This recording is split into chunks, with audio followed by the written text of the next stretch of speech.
നമസ്കാരം. Civil engineering PSC പരീക്ഷകൾക്ക് തയ്യാറെടുക്കുന്ന എല്ലാവർക്കും സ്വാഗതം. ഇന്ന് നമ്മൾ ചർച്ച ചെയ്യാൻ പോകുന്ന വിഷയം ബ്രിക്സ് ആണ്. കേൾക്കുമ്പോൾ വളരെ സിമ്പിളായി തോന്നുമെങ്കിലും ഇത് ഏറ്റവും അടിസ്ഥാനപരവും അതേസമയം നല്ല സ്കോർ നേടാൻ സഹായിക്കുന്നതുമായ ഒരു ടോപ്പിക്കാണ്. നമ്മൾ കാണുന്ന ഈ സാധാരണ കളിമണ്ണിൽ നിന്നുണ്ടാക്കുന്ന ഇഷ്ടിക നിങ്ങളുടെ റാങ്ക് നിർണ്ണയിക്കുന്നതിൽ ഒരുപക്ഷെ ഒരു പ്രധാന പങ്ക് തന്നെ വഹിച്ചേക്കാം. അപ്പോൾ നമുക്ക് തുടങ്ങാം.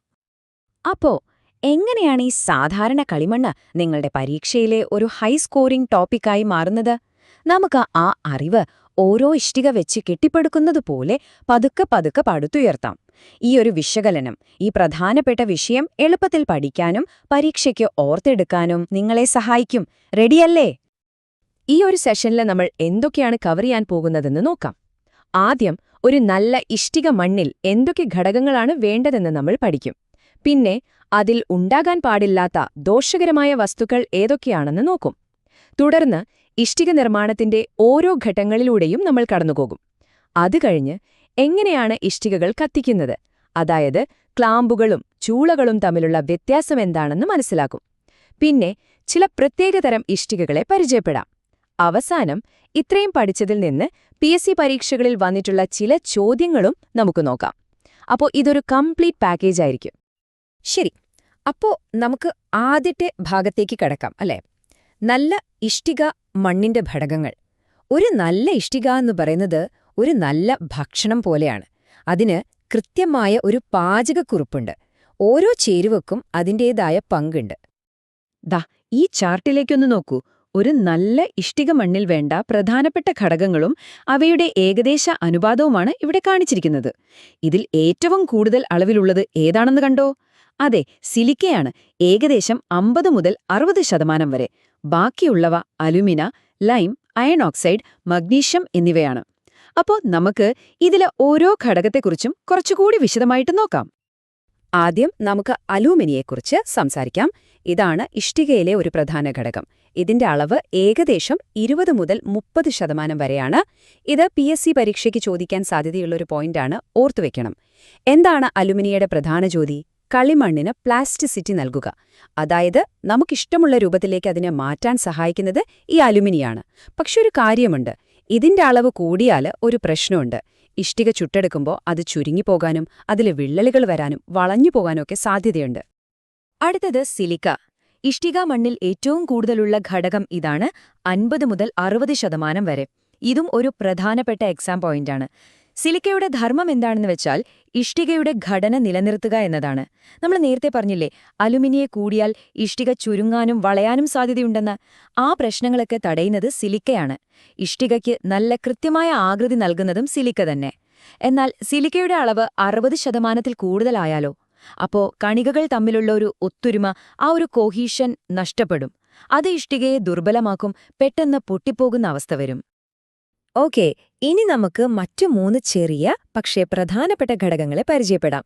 ലൈം, അയൺ ഓക്സൈഡ്, പിന്നെ മഗ്നീഷ്യം. ഇതിൽ ലൈം ഒരു ഫ്ലെക്സ് ആയിട്ടാണ് പ്രവർത്തിക്കുന്നത്. അതായത് സിലിക്കയെ എളുപ്പത്തിൽ ഉരുക്കാൻ സഹായിക്കുന്ന ഒരു ഏജന്റ്. ഇതിന്റെ അളവ് 5%-ൽ കൂടാൻ പാടില്ല. കൂടിയാൽ ഇഷ്ടിക അടർന്നു പോകാൻ തുടങ്ങും. അടുത്തത് അയൺ ഓക്സൈഡ്.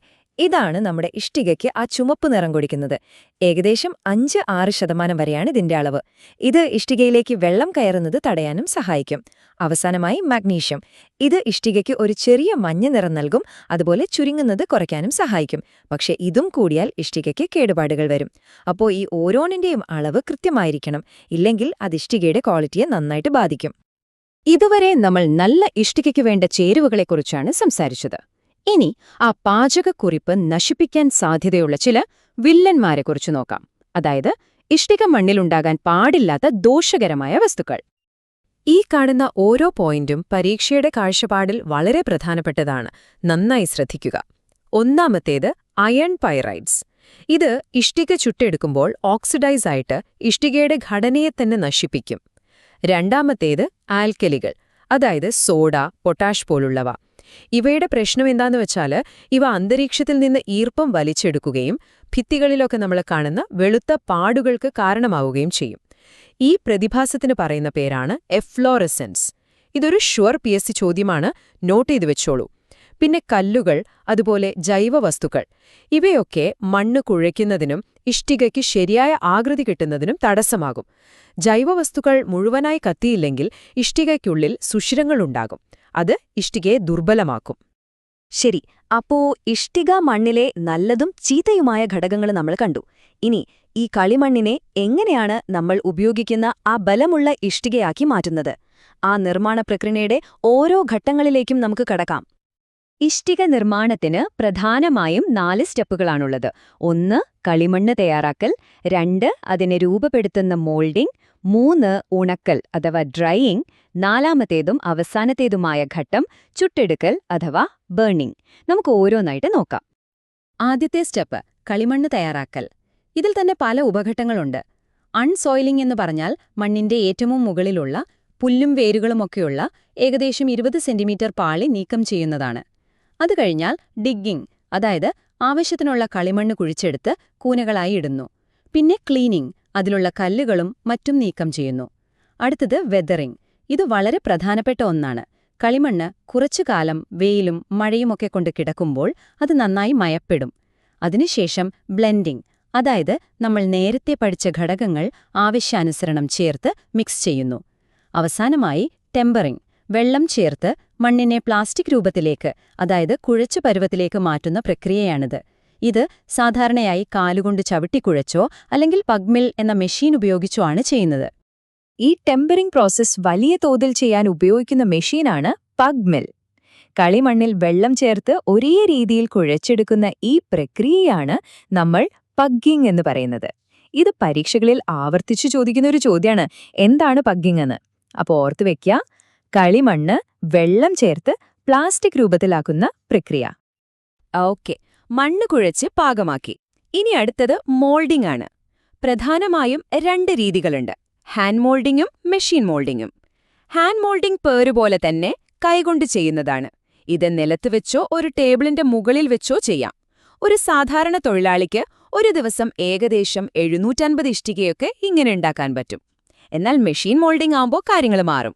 അങ്ങനെ ഉണ്ടാക്കുന്ന ഇഷ്ടികകൾക്ക് ഭാരവും ബലവും കൂടുതലായിരിക്കും. അതിന്റെ അരികുകളൊക്കെ നല്ല ഷാർപ്പായിരിക്കും. ഇതിൽ തന്നെ 2 തരമുണ്ട്. ഒന്ന് പ്ലാസ്റ്റിക് കളിമണ്ണ് ഉപയോഗിച്ച് നിർമ്മിക്കുന്ന വയർ കട്ട് ബ്രിക്സ്, പിന്നെ ഉണങ്ങിയ കളിമണ്ണ് ഉപയോഗിച്ച് ചെയ്യുന്ന പ്രസ്ഡ് ബ്രിക്സ്.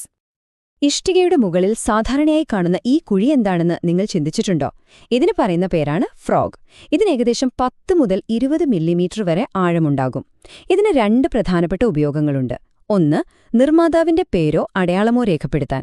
2 ഏറ്റവും പ്രധാനപ്പെട്ടത്, ഇഷ്ടികകൾ ഒന്നിനു മുകളിൽ ഒന്നായി വെച്ച് കിട്ടുമ്പോൾ ഇടയിലുള്ള മോർട്ടാറിന് നല്ലൊരു പിടുത്തം, ഒരു കീ കിട്ടാൻ ഇത് സഹായിക്കും. മോൾഡ് ചെയ്ത ഇഷ്ടികകളെ നേരെ കൊണ്ടുപോയി ചുട്ടെടുക്കാൻ പറ്റില്ല. അതിലെ ഈർപ്പം കളയണം, അതായത് ഉണക്കണം. ഇതിനും 2 രീതികളുണ്ട്. 1 സ്വാഭാവികമായ ഉണക്കൽ. ഇഷ്ടികകളെ തണലിൽ വെച്ച് സൂര്യന്റെ ചൂടുകൊണ്ട് പതുക്കെ ഉണക്കിയെടുക്കുന്നു. ഇതിന് ഏകദേശം 3 മുതൽ 10 ദിവസം വരെ സമയമെടുക്കും. എന്നാൽ കൃത്രിമമായ രീതിയിൽ, അതായത് സ്പെഷ്യൽ ഡ്രയറുകൾ ഉപയോഗിച്ച് ഉണക്കുകയാണെങ്കിൽ 1-3 ദിവസങ്ങൾക്കുള്ളിൽ തന്നെ ഇത് റെഡിയാവും. ഇതിൽ താപനില 120 ഡിഗ്രി സെൽഷ്യസിൽ കൂടാതെ ശ്രദ്ധിക്കണം. അങ്ങനെ ഇഷ്ടികകൾ ഉണങ്ങിക്കഴിഞ്ഞു. ഇനി നിർമ്മാണത്തിലെ ഏറ്റവും നിർണായകമായ അവസാന ഘട്ടത്തിലേക്ക് നമ്മൾ കടക്കുകയാണ്, ചുട്ടെടുക്കൽ അഥവാ ബേണിംഗ്. ഈ ഒരു പ്രോസസ്സാണ് ഇഷ്ടികക്ക് അതിന്റെ യഥാർത്ഥ ബലവും ഈടുമൊക്കെ നൽകുന്നത്. ഇഷ്ടിക ചുട്ടെടുക്കാൻ പ്രധാനമായും 2 രീതികളാണുള്ളത്, ക്ലാമ്പ് ബേണിംഗും കിൻ ബേണിംഗും. ക്ലാമ്പ് എന്ന് പറയുന്നത് ഒരു താൽക്കാലിക സംവിധാനമാണ്. കുറഞ്ഞ ചെലവിൽ ഇത് ചെയ്യാൻ പറ്റും. അതുകൊണ്ടുതന്നെ സാമ്പത്തികമായി ലാഭകരമാണ്. പക്ഷേ ഇതിൽ ചൂട് എല്ലായിടത്തും ഒരേപോലെ കിട്ടില്ല. അതുകൊണ്ട് ഇഷ്ടികയുടെ ഗുണമേന്മയിൽ വ്യത്യാസങ്ങൾ വരാം. എന്നാൽ കിൻ, അതായത് ചൂള, ഒരു സ്ഥിരം സംവിധാനമാണ്. ഇതിന് തുടക്കത്തിൽ ചെലവ് കൂടുതലാണെങ്കിലും ഒരേപോലെയുള്ള നല്ല ഗുണമേന്മയുള്ള ഇഷ്ടികകൾ നമുക്ക് ലഭിക്കും. ഇതിന് വൈദഗ്ധ്യമുള്ള തൊഴിലാളികളും വേണം. വലിയ തോതിലുള്ള നിർമ്മാണത്തിന് തുടർച്ചയായി പ്രവർത്തിക്കുന്ന ചൂളകളാണ് ഉപയോഗിക്കുന്നത്. ഇതിൽ പ്രധാനപ്പെട്ട 3 എണ്ണമാണ് നമ്മൾ പഠിക്കാൻ പോകുന്നത്. ഒന്നാമത്തേത് ബുൾ സ്ട്രെഞ്ച് കിൻ. ഇന്ത്യയിൽ ഏറ്റവും സാധാരണയായി ഉപയോഗിക്കുന്ന ഒന്നാണിത്. ഇത് ഭാഗികമായോ പൂർണ്ണമായോ ഭൂമിക്കടിയിലായിരിക്കും. ഇതിന്റെ ചിമ്മിനി നമുക്ക് ആവശ്യമനുസരിച്ച് നീക്കാൻ പറ്റും. രണ്ടാമത്തേത് ഹോഫ്മാൻസ് കിൻ.